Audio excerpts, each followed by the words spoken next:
High সবাইকে, welcome to a new mini blog. এই ভিডিওটা দিভাইয়ের জন্মদিনের একদম শেষ পার্টের ভিডিও। তো চলো শুরু করা যাক। তো এই জামাটা আমি দিভাইকে অনেকদিন আগে গিফট করেছিলাম, তো ভাবলাম যে আজকে আমরা টুইনিং করি, তো জানিও আমাদের কেমন লাগছে। রেডি হয়ে আমরা বেরিয়ে পড়েছি। যারা দুর্গাপুরে থাকো তারা তো জানো যে 5th অগস্ট দুর্গাপুরে কী পরিমাণে বৃষ্টি হয়েছিল। চারিদিকে ড্রেন, রাস্তা পুরো জলে ভর্তি হয়ে গেছিলো।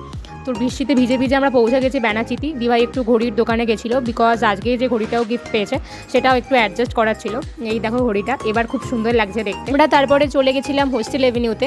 আর বৃষ্টির জন্য অর্ধেক দোকান তো বসেইনি, তখন বৃষ্টিটা একটু থেমেছিল। আর আমরা গেছিলাম কাবাবের দোকানে। এই দোকানটায় কী কে কাবাব খেয়েছো অবশ্যই তোমরা জানিও। আমার তো এই দোকানের কাবাব খেতে ভীষণ ভালো লাগে।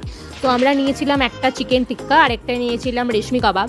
তো আমার ভীষণ ভালো লেগেছে। দিভাই এখান থেকে মনে হয় সেকেন্ড টাইম খেলো। তারপর আমরা চলে গেছিলাম চপস্টিকে। এটা তো তোমরা অনেকেই চেনো, খুব ফেমাস একটা দোকান। ওখান থেকে নিয়েছিলাম গন্ধরাজ মোমো।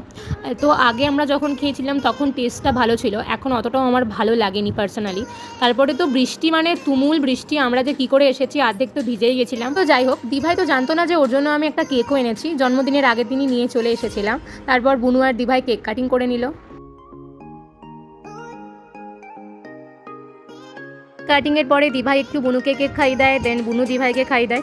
আর তারপরে তো দিদিভাই আমাকে একটুখানি কেক খাই দেয়। কেকটা খেতে মোটামুটি ভালোই ছিল। তো দিভাই তো ভীষণ খুশি হয়েছে, ও তো জানতোই না যে ওর জন্য আমি কেক এনেছি। আর আমরা চপস্টিক থেকে এই মিক্সড হাক্কা নুডলসটা এনেছিলাম। আর রাত্রে ডিনারটা কমপ্লিট করি বাটার নান আর চিকেন ভর্তা দিয়ে। তো এটাই ছিল সন্ধ্যাবেলার ভিডিওটা। আর আগের ভিডিওগুলো তোমরা জানিও কেমন লেগেছে। দেখা হচ্ছে খুব জলদি নতুন কোনো একটা মিনি ব্লগ নিয়ে। তো আজকের মতো বাই।